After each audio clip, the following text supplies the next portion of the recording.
अस्सलामु अलैकुम वरहमतुल्लाहि वबरकातुह। बहुत सारे स्टूडेंट ऐसे थे जो चाह रहे थे कि मैं उनको अरबिक कैसे लिखना है ये उनको सिखाऊं कि अरबी राइटिंग किस तरीके से की जाती है, और अगर अरबी लिखना है तो किस तरीके से लिखना चाहिए।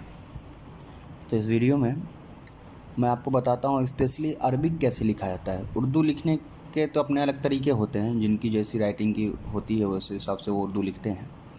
अरबी लिखने के लिए कुछ चीज़ें हमें जो है वो बहुत ज़्यादा ज़रूरी होता है उसका ख़्याल रखना। तो इस वीडियो में मैं वही उन्हीं चीज़ों के बारे में बता रहा हूँ कि अरबी में किन चीज़ों का ख़ास तौर पे ख़्याल जो है वो रखा जाता है।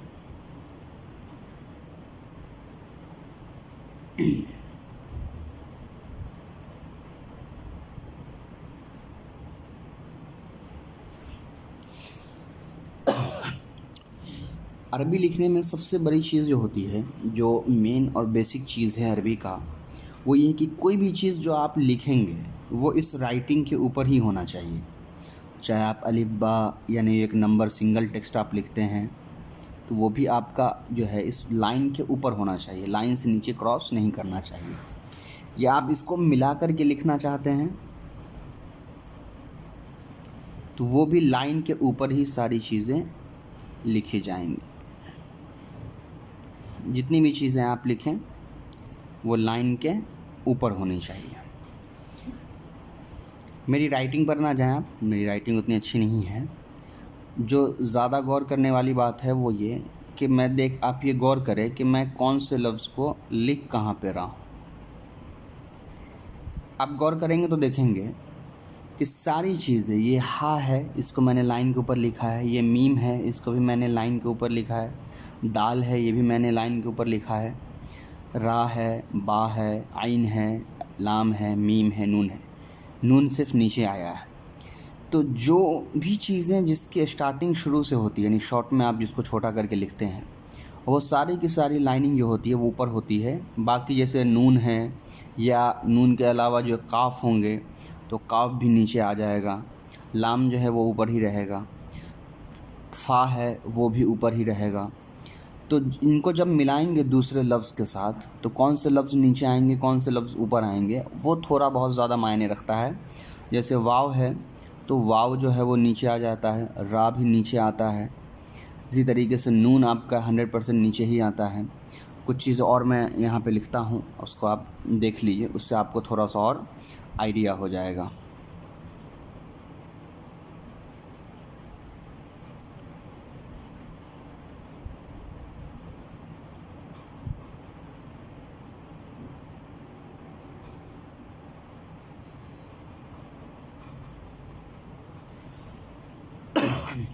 इन्नका ला तंजह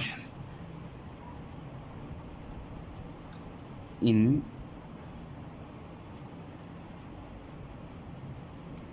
तस्कुतु।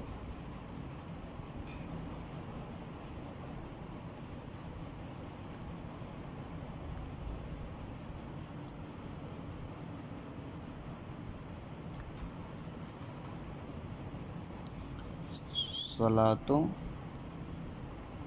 अनका। तो यहाँ पर देखिए मैंने लिखा है इन्नका ला तंजह इन तस्कुतु अस्सलातु अनका।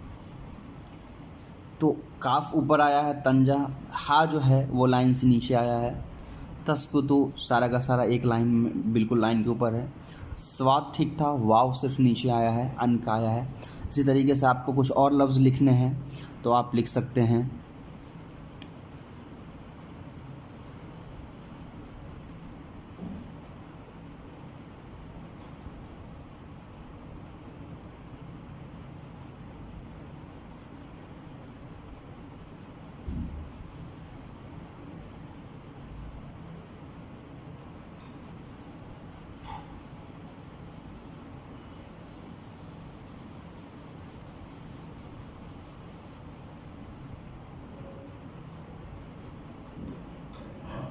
तो यहाँ पर भी आप गौर से देख सकते हैं, ज़ाल है, काफ है, सारी की सारी एक लाइन में। नीचे सिर्फ रा आया है, नून आया है और यहाँ पर या आया है। तो इससे आपको अंदाज़ा हो गया हो कि कोई भी लफ्ज़ अरबी में जो लिखी जाएगी वो ऊपर के ही लाइन में लिखी जाएगी, नीचे नहीं लिखी जाएगी। लिखने के तरीके हो सकते हैं, ज़रूरी नहीं कि मैं जिस तरीके से ज़ाल लिख रहा हूँ आप भी ज़ा वैसे ही लिखे, जिस तरीके से मैं हा लिख रहा हूँ वैसे ही हा आप भी लिखे, स्वाद जैसे मैंने लिखा है वैसे ही स्वाद आप भी लिखे। ये ज़रूरी नहीं है। ज़रूरी ये होता है कि जो रूल अरबी का है, अरबी लिखने का, वो रूल ये है कि कोई भी चीज़ जो आप लिखेंगे वो बिल्कुल एक लाइन में लिखा रहेगा।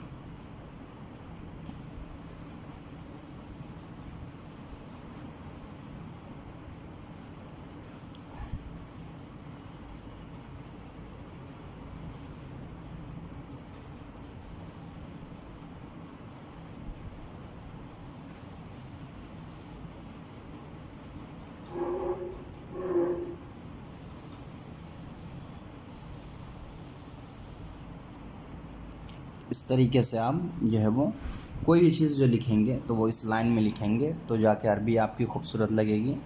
मेरी राइटिंग बहुत दिनों से अरबी की जो है छुटी हुई थी, जिस वजह से आपको ऐसा दिख रहा होगा। वैसे मेरी राइटिंग उतनी अच्छी भी नहीं है, इसलिए कि राइटिंग का खूबसूरत और बदसूरत होना जो होता है वो अपने स्किल के ऊपर होता है। राइटिंग के खूबसूरत बदसूरत होने का जो वास्ता होता है उसके रूल से नहीं होता है, बल्कि वो इंसान के अपने एक नेचुरल होती है, उसकी अपनी एक साइकोलॉजी होती है।